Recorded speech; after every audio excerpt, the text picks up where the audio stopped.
ilaha illallah wa ashhadu anna Muhammadar Rasulullah.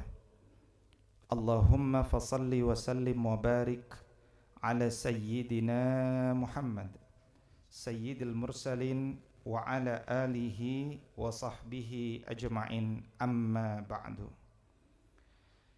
Kita lanjutkan kajian adab kita, serial kajian adab pertemuan yang ke-14.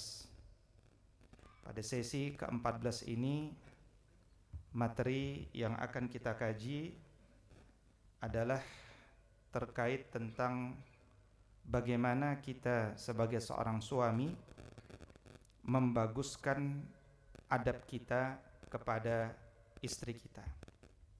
Dan saya yakin yang hadir seluruhnya ini telah memiliki istri. Betul? Betul, wajahnya sudah wajah punya istri. Alhamdulillah, berbicara tentang adab kepada istri tentulah perbincangan yang penting untuk kita kaji. Hal ini karena Rasul sallallahu alaihi wasallam, dan sekarang berada di bulan Rabiul Awal, di mana bulan Rabiul Awal ini mengajak kepada kita untuk menyegarkan kembali apakah kita telah betul-betul menjadikan Rasul sallallahu alaihi wasallam sebagai suri tauladan kita. Dan di antara yang baik dari Rasul, dari seluruh yang baik yang kita bisa contoh adalah bahwa beliau itu sangat baik dengan keluarganya. Dalam sebuah pesannya beliau mengatakan, akmalul mu'minina imanan ahsanuhum khuluqa. Jadi kalau kita ini mengaku beriman kepada Allah, maka beriman kepada Allah itu ada standarnya, dan beriman itu harus semakin sempurna. Dan kesempurnaan itu diukur dengan semakin bagus akhlaknya. Nah, itu alat ukur. Makanya jangan sampai kemudian kita salah ya dalam mempersepsikan tujuan-tujuan beragama ini, bahwa tujuan kita terus membaguskan agama itu adalah harus sampai pada orientasi bagusnya akhlak. Dan kata Nabi SAW, wa khiyarukum linisaihim. Dan akhlak yang terpuji itu diukur dengan kalau dia telah jadi suami, maka hendaknya dia menjadi suami yang paling baik kepada istrinya. Banyak orang mengatakan kalau bicara kebaikan kepada antara suami istri, istri yang harusnya baik kepada suami, bukan suami yang baik kepada istri. Maka saya mengingatkan diri saya pribadi, kalau kita membagi kebaikan kita kepada orang lain pasti akan memberikan kebaikan untuk kita. Kalau kita tidak pernah orang-orang senyum kepada kita, kita senyum pada orang lain, maka orang lain pasti akan berbagi senyum kepada kita. Maka sebelum kita meminta bahwa istri kita memiliki adab kepada kita, maka kita refleksi, sudahkah kita beradab kepada istri kita? Dan atas nama Allah Subhanahu wa taala, maka kita lebih berhak untuk fokus, sudahkah kita menjadi suami yang baik untuk istri kita. Nah, hadirin wal hadirat, di antara adab yang pertama yang patut kita perhatikan dalam hal ini adalah menampakkan ya akhlak yang terbaik kepada istri kita. Ini yang pertama, menampakkan akhlak yang terbaik. Dan ini tadi diambil dari pesan Nabi SAW, wa khiyarukum linisaihim. Dan sebaik-baik kalian adalah yang paling bagus akhlaknya terhadap istrinya. Dalam riwayat yang lain Nabi mengatakan, wa ana khairukum li ahli. dan aku adalah orang yang paling baik kepada istriku. Nah, bagaimana kebaikan-kebaikan itu bisa dan seharusnya muncul? Pertama, Allah Subhanahu wa taala yang perintahkan kepada seluruh suami untuk bergaul kepada istrinya dan anak-anaknya dan keluarganya dengan cara yang ma'ruf, dan itu masuk sebagai amal ma'ruf, ya. Kata Allah Subhanahu wa taala berfirman, a'udzubillahi minasyaitonir rajim, wa ashiruhunna bil ma'ruf. Pergaulilah istri kalian dengan cara yang ma'ruf. Dan mempergauli istri kita dengan cara yang ma'ruf itu kalau diturunkan tentu ada standar-standarnya. Pertama, Rasul sallallahu alaihi wasallam dulu pernah berpesan kepada semua laki-laki yang mengaku umat Nabi sallallahu alaihi wasallam, ala, ingatlah, istausu bin nisa'i khaira. Sering-seringlah kalian itu, atau berbuat baiklah kalian selalu kepada istri kalian. Persepsikanlah, fa innahunna awanun indakum. Persepsikanlah istri kalian itu adalah tawanan kalian. Kalau tawanan itu kan dia tidak boleh hilang, tidak boleh lepas, ya, kemudian disejahterakan kebutuhannya, ya, itu adalah pemilik tawanan yang baik. Kalau kemudian mereka melakukan satu perbuatan yang kita tidak sukai, maka kita boleh menunjukkan marah kita, misalkan dengan pisah tempat tidur, bahkan kita boleh memukulnya. Tapi perhatikan, kata Nabi SAW, watribuhunna dorban ghaira mubarrih. Pukullah dia dengan pukulan yang tidak melukai, pukulan yang tidak berbekas. Artinya apa? Satu, ya berarti jangan mukul kalau pukulan kita itu masih berbekas. Kalau pukulan nggak berbekas tuh ngapain? Nyenggol kan gitu. Hatta pukulan itu akan membuat bekas merah, dan bekas merah itu melukai. Artinya jangan mukul. Atau kalau ingin menunjukkan kemarahan kita, pukullah di bagian yang dia tidak merasa sakit. Di bagian mana itu? Oh, belum tahu ya? Bagian mana? Bagian belakang. Iya, Bapak pernah mukul istri bagian belakang? Pas nggak marah? Nggak pernah juga. Jadi memukul anak kita pun sama, bagian belakang, hanya sekedar menunjukkan bahwa kita itu mengingatkan. Bisa diterjemahkan itu. Artinya secara umum adalah jangan pernah menyakiti istri kita, ya, jangan menzolimi mereka. Maka agar kemudian kita tidak punya keinginan sama sekali menyakiti istri kita, bangunlah persepsi di dalam diri kita, dan itu iman. Iman itu how we change our internal state of mind. Bagaimana kita mengubah persepsi kita tentang sesuatu, ya. Kita menganggap istri kita itu apa? Coba kalau saya tanya hadirin wal hadirat, boleh, istri Bapak itu dipandang sebagai apa?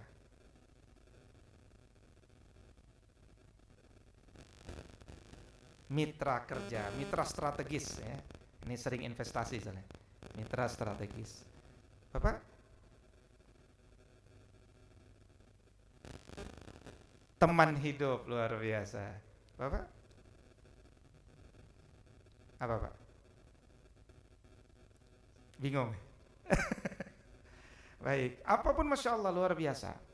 Tapi masih ingatkah kita ketika kita dulu menikah, ada ayat yang diingatkan oleh Kadi itu kepada kita, yaitu Quran surat Ar-Rum ayat ke-21 toh, di mana Allah mengatakan, Wa min ayatihi an khalaqalakum min anfusikum azwaj.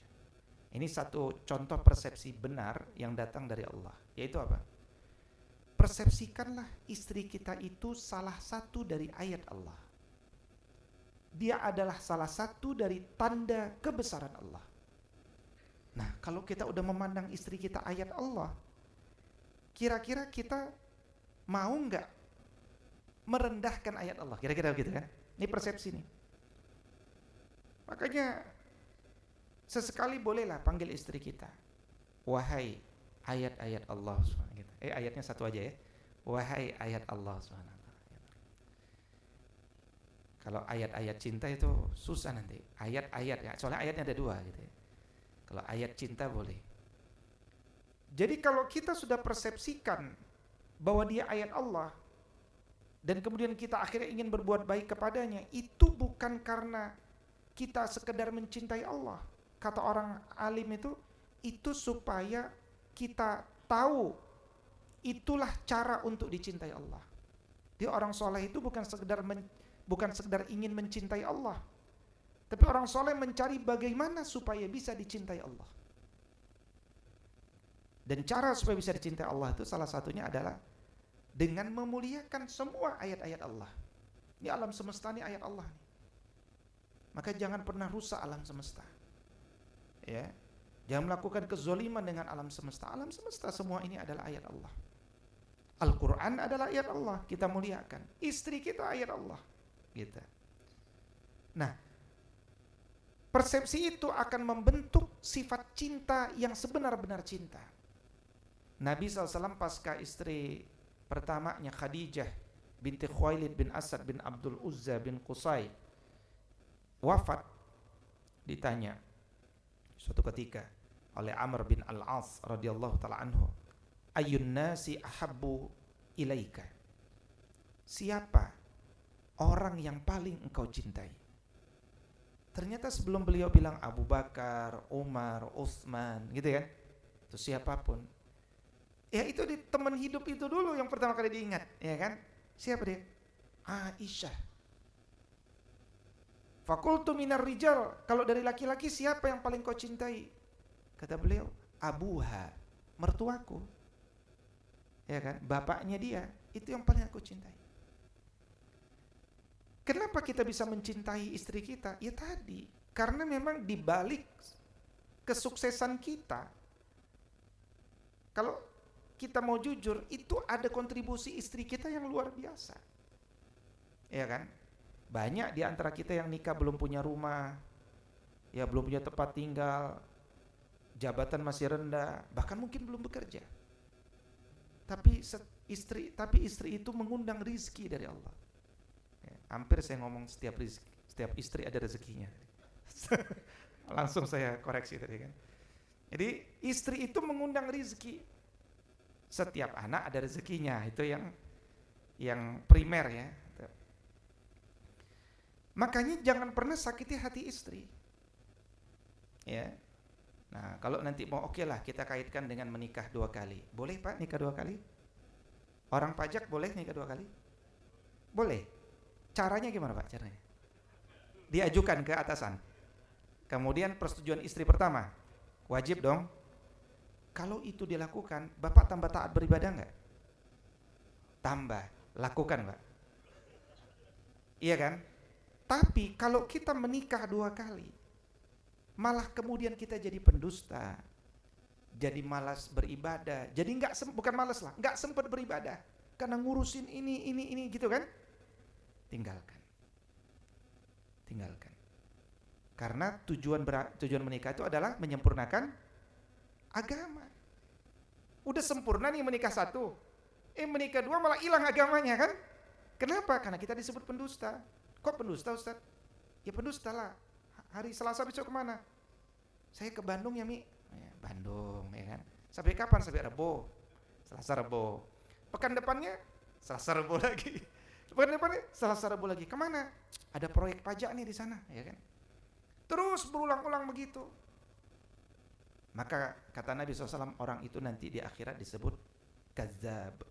Orang itu digelari dengan seorang pendusta. Jadi nikah keduanya sih nggak ada persoalan, tapi dampak nikah keduanya itu yang bisa berbahaya. Satu, pendusta. Dua, kalau ketahuan istri kita merasa sakit hati, bisa stres, bahkan ada yang depresi, ya kan? Mungkin ada yang bunuh diri, gitu kan? Sebab siapa? Sebab kita. Karena itu, langkah-langkah tadi SOP yang telah disebutkan itu udah bagus itu. Ajukan atasan, tanda tangan istri pertama, setuju semuanya, nambah ketaatan, nambah ibadah, lakukan. Tapi kalau tidak, namanya nasib, itu bahasa Arab namanya. Kita udah ajukan sama istri nggak setuju, nggak apa-apa, nasib. Ya, tidak semua orang dimudahkan Allah kan?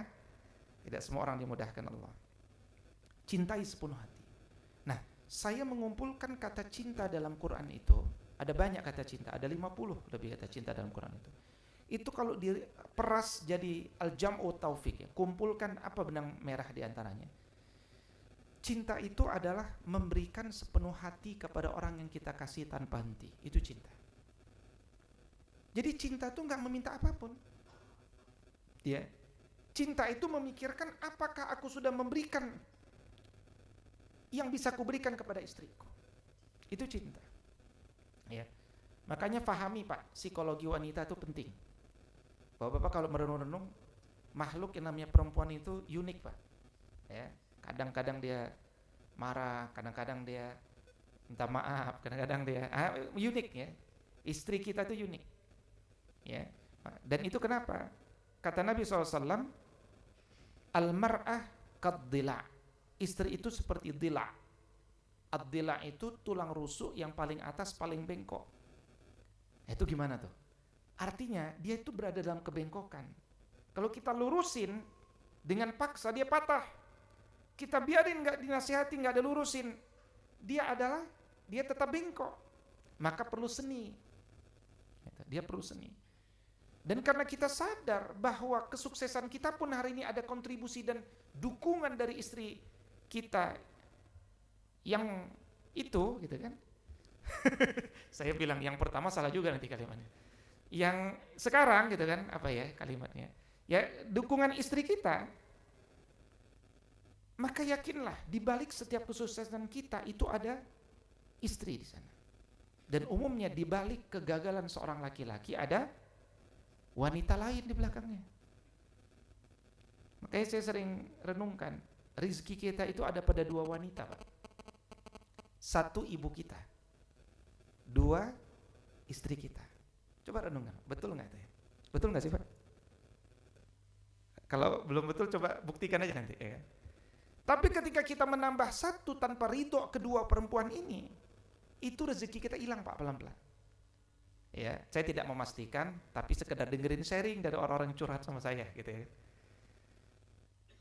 Makanya begitu mulianya istri kita itu, ini contoh deh, di zaman Nabi laki-laki yang paling ditakuti itu salah satunya siapa Pak? Umar ya, langsung ingat Umar ya. Mau hijrah, orang pada sembunyi-sembunyi. Umar malah kampanye tuh. Bawa bapak di pasar, ketahuilah besok saya hijrah. Ba'da zuhur loh ya. Dan mulai startnya itu di balik bukit sana. Silahkan monggo yang istrinya mau jadi janda, gangguin saya. Ini Umar nih gitu kan. Artinya nggak ada takut-takutnya nih Umar. Bahkan disebutkan jin itu Umar lewat, itu jin minggir. Silakan Umar gitu ya kan. Umar tuh nggak diganggu gitu kan. Tapi ada satu makhluk yang paling takut, satu makhluk yang paling berani sama Umar. Berani apa? Berani marahin. Siapa? Istrinya. Apakah Umar kemudian menebas leher istrinya? Enggak. Ketika dimarahin, dia diam. Dimarahin dia diam. Ada lagi satu laki-laki. Siapa? Kira-kira Ali bin Abi Thalib. Ali ini menikahi anaknya Nabi. Anaknya Nabi juga sama. Kalau udah marah juga gitu kan. Karena ujian ekonomi dan seterusnya ya. Marah Fatimah sama Ali, sering bertengkar. Tapi dia tahu kemuliaan istrinya. Kalau Fatimah sedang marah, Ali diam, habis itu beliau keluar. Tidur-tiduran di pasir. Gitu ya. Stres itu tidur di pasir gitu kan. Nah, guling-guling gitu kan. Ketemu sama Nabi. Nabi mertuanya kan. Kata Nabi, itu ada menantuku tuh. Dideketin. Ya Aba Turab, wahai bapaknya pasir, ngapain tidur-tiduran di pasir? Kata mertuanya nih. Wahai mertuaku, saya tadi baru dimarahin Fatimah. Oh, ngerti. Dia Nabi itu contoh teladan figur mertua yang luar biasa. Dia selalu ingin mempersatukan anak-anaknya. Ya udah nggak apa-apa, pulang kata dia. Nanti malam saya mau datang ya, siap-siap. Datang Nabi. Datang, bahkan disebutkan Nabi itu ke pembaringannya kedua anaknya ini, diberikan nasihat, dimotivasi. Nah, itu Nabi itu. Gitu ya. Makanya kalau kita dimarahin istri, ya kan? Dia mau, udah memang nasib kita gitu. Ya kalau kita datang udah capek-capek dimarahin istri, udah biarin, diam. Saya punya murid cerita, Ustadz, itu bapak saya banget tuh Ustadz. Maksudnya gimana? Dia orang Jawa ya. Nah, Jawa kan lembut-lembut ya kan. Jadi bapaknya itu punya istri cerewet, tukang marahin. Nah, suatu malam kata murid saya ini, ibunya marah, panjang tuh. Ya, kalau istri marah kan panjang, gitu. Bapaknya duduk di kursi tamu katanya. Bapakku duduk kursi tamu. Panjang. Lama-lama bapakku ketiduran. Nah, ketiduran, ibunya marah. Pak, aku lagi marah loh, Pak. Ya terus mau gimana? Kan Pak ibu marah, saya kesempatan marah ya kan. Lalu diam gitu kan. Nih Pak, ini istri kita ya. Saya nggak tahu. Istri Bapak kalau disuruh mijit mau nggak? Pijitin aku mau nggak? Mau ya? Bapak mau? Mau ya, luar biasa. Saya punya istri kalau disuruh pijit itu cuma sebentar aja, dah, gitu kan. Tapi kalau dia mau cerita sama sesuatu, bisa kita pulang, dia cerita kan, mau cerita nih. Nah, saya bilang tunggu, ambil air hangat dulu ya kan, ambil air hangat dulu kan. Nah, cerita, kaki saya panjangin ya kan, cerita, coba ambil pijat ya kan. Itu bisa 1 jam Pak, bisa 1 jam dia cerita panjang gitu kan, ya. Tangan dua. Kan unik kan gitu ya. Jadi kalau nggak ada masalah dia nggak memijat. Tapi kalau pengen cerita, padahal cuma cerita aja. Itulah kita tugasnya. Salah satunya apa? Mendengarkan keluhan istri yang, kalau kita kan enak banyak yang dilihat. Kalau di rumah istri nih ngelihat apa doang ya kan? Dapur rumah gitu doang. Makanya seneng sebenarnya kita pulang itu diajak ngomong kita kan gitu kan. Cuman kitanya kadang-kadang nggak ngerti. Ya nggak ngerti. Dan Rasul SAW mengatakan, disebutkan tidak pernah sama sekali memukul dengan tangannya. Baik itu pelayan beliau itu ada Anas bin Malik, Zaid bin Haritsa, Ali bin Abi Thalib juga pernah tinggal sama Nabi, ya, maupun perempuan, kecuali saat berjihad di jalan Allah. Makanya sering saya sampaikan, kalau ada laki-laki berani menampar istrinya, wah ini kan bahaya Pak. Sekarang ada olahraga aneh ya, olahraga pukul-pukulan ya. Itu orang olahraga kurang kerjaan menurut saya. Karena ini kan bahaya nih, bisa gegar otak kan? Tapi kurang kuat-kuatan gitu, aneh itu ya. Kurang kerjaan orang hari ini. Nah, bayangkan kalau kita lagi marah, ini kan energi kekuatan Pak, apalagi tangan kanan yang nggak kidal ya Pak ya. Terus kita tampar istri kita, itu berapa kekuatannya? Berat Pak itu. Ya, tanpa sadar istri kita mengalir darah sini. Suatu ketika istri kita mungkin memaafkan kita, tapi bisa ngelupain nggak tamparan itu? Nggak bisa. Obatnya lama. Maka saya renungkan kayaknya laki-laki yang sering atau pernah menampar istrinya, pasti kalau di medan jihad dia kabur duluan. Memurojaah dari hadis ini gitu maksudnya. Dan contoh-contoh teladan yang tadi gitu. Nah, yang kedua Bapak-bapak sekalian, adab kita yang kedua adalah tunaikanlah kewajiban kita sepenuh hati. Dalilnya adalah kalau tadi wa'ashiruhunna bil ma'ruf, yang sekarang adalah walahunna mislul ladzi 'alaihinna bil ma'ruf. Hak mereka semisal kewajiban mereka dengan cara yang ma'ruf. Ya, dengan cara yang ma'ruf. Kita sering bertengkar sama istri kita. Kenapa? Karena kita selalu minta hak kita, tapi kita lupa kewajiban kita. Maka rumusnya, berikanlah kewajiban kita sepenuh hati. Hak itu tiba-tiba insya Allah akan datang dengan sendirinya. Gitu. Ini contoh, dulu ada istri mau cerai sama suaminya. Kenapa? Suaminya di PHK. Ya, suaminya di PHK. Suaminya di PHK terus nggak mau kerja, tidur aja di kamar gitu kan, nganter anak sekolah juga nggak mau. Nah istrinya sebel, gitu kan. Terus dia curhat, Ustaz, saya mau nasihatnya, saya ini pengen meminta cerai, mengurus cerai lah sama suami saya. Pusing saya sama suami saya, gitu kan. Tapi ini contohnya bukan buat bapak, buat ibu-ibu sebenarnya contohnya. Waktu itu disebut di nasihat yang diberikan adalah begini, Bu, ibu jangan mikir cerai dulu deh. Ibu lakukan ini saja dulu.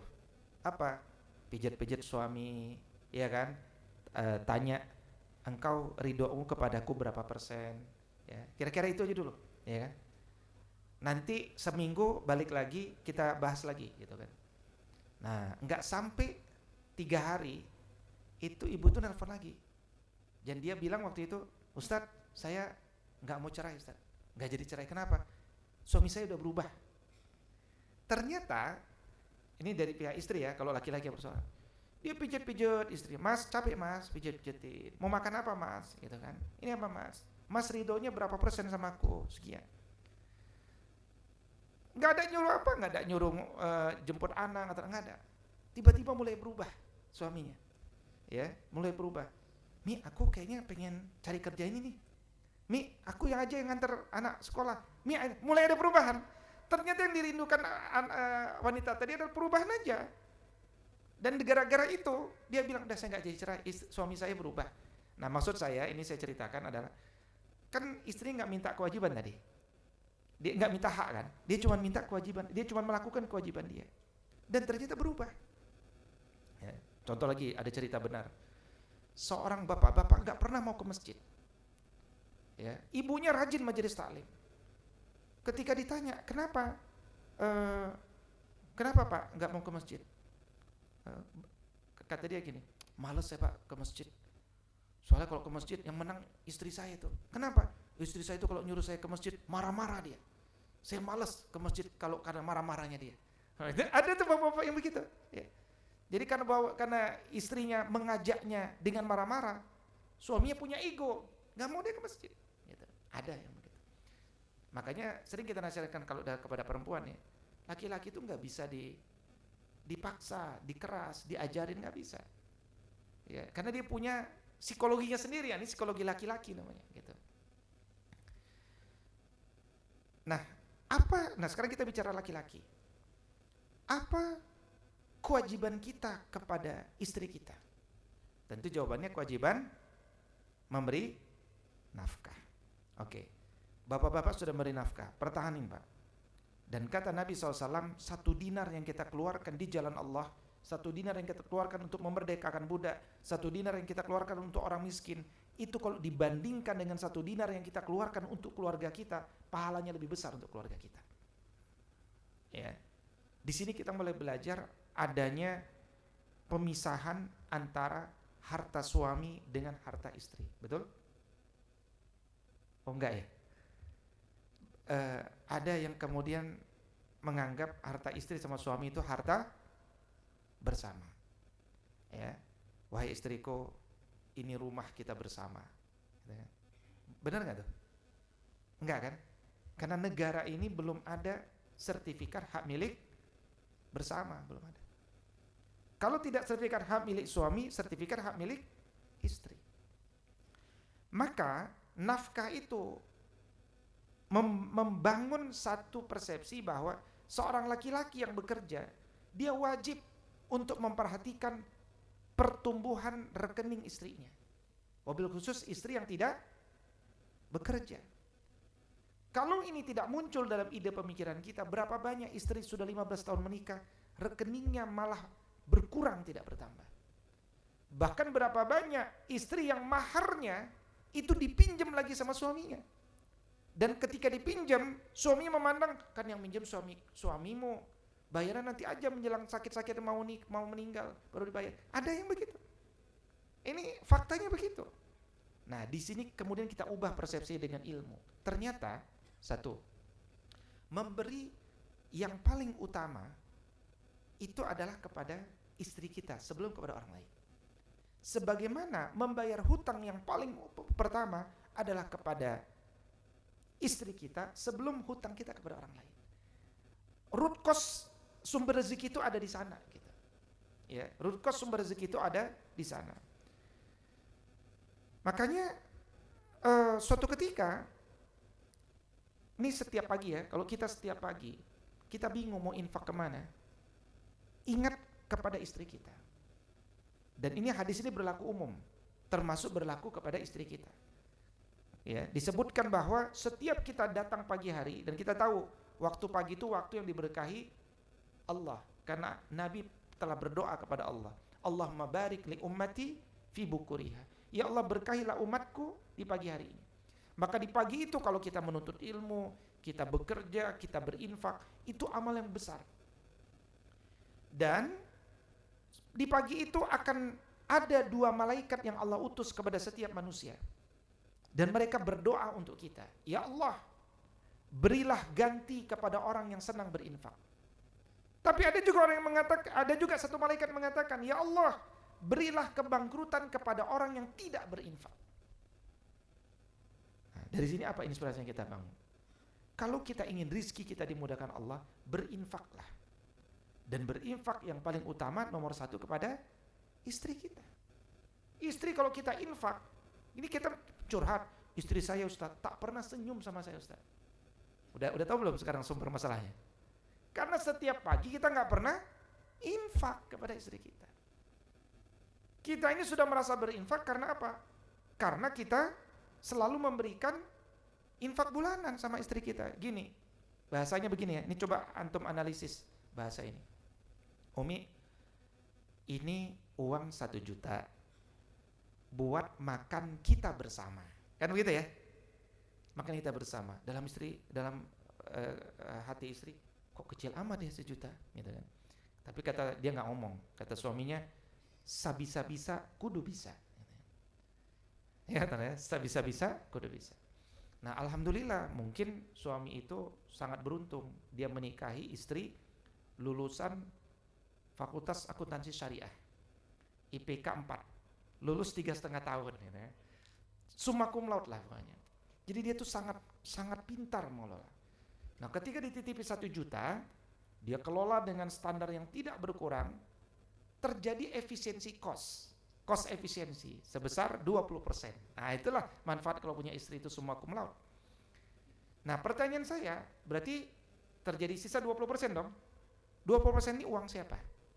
Nah coba analisis. Ada yang bilang uang istri. Nah perhatikan kalimatnya, Mi, ini uang 1 juta buat makan kita bersama, sabisa-bisa kudu bisa, ya kan gitu. Asolahnya secara fikih itu uang suami yang dititipkan kepada istri, karena dia orang yang dianggap amanah untuk mengelola uang kita, kan begitu asolahnya. Maka istri yang benar ketika dia berhasil efisiensi cost, dia pun tak berani ngambil uang itu, karena uang itu tadi niatnya untuk makan kita bersama kan, iya kan? Maka makan bersama udah terpenuhi, makan khusus diriku belum terpenuhi memang, kan gitu. Nah itu dia akan khawatir tuh pakai uang itu. Maka dia pasti akan lapor tuh, kalau istri soleha, lapor kepada suaminya, Bi, alhamdulillah tak percuma engkau punya istri summa cum laude. Ya, ini ku kembalikan ini ku laporkan, bukan ku kembalikan. Ini ku laporkan sisa 20%, 200.000. Kira-kira uangnya buat siapa, Bi? Gitu kan? Buat siapa ya, tapi tangannya ke sini, gitu kan? Buat siapa, Bi? Gitu kan? Dia berharap kan dapat uang itu berarti kan. Nah sekarang tipikal suaminya, suami bakhil apa suami soleh kan gitu. Kalau suami bakhil dia bilang, Masya Allah Umi, memang betul Abi tak rugi menikahi seorang alumnus Fakultas Akuntansi Syariah lulus 3,5 tahun, ya kan. Terima kasih ya Mi uangnya. Nah, terima kasih. Ada loh suami begitu, ada. Enggak ngarang nih, ada yang begitu, balikin. Cuman kalau itu kita lakukan, apa yang terjadi sama sang alumnus terbaik ini? Bulan depan dia ngapain? Percuma saya kuliah 3,5 tahun, tak ada apresiasi sama sekali, rugi, ya kan? Kalau gitu bulan depan dikasih 1 juta, dia habisin 1 juta semuanya, kan begitu? Ngapain dia efisiensi? Itu namanya salah satu fitrah manusia. Agama ini pasti akan menguatkan fitrah manusia. Ini fitrah. Contoh lain ya, fitrah ya. Bapak minjem Ini pertanyaan saya. Bapak mengembalikan pinjaman dengan jumlah lebih banyak, boleh apa enggak? Boleh apa enggak? Boleh enggak? Boleh, bahkan sunnah. Sunnah, Pak. Yang enggak boleh itu adalah mengembalikan pinjaman dengan kelebihan, diakadkan di awal. Tapi kalau tidak diakad apa-apa, tiba-tiba kita lebihkan, itu sunnah. Hadisnya banyak. Bahkan dampaknya apa itu? Kalau bapak nggak butuh pinjaman, datang dia, bapak nggak minjem lagi pak. Itu sifat manusiawi.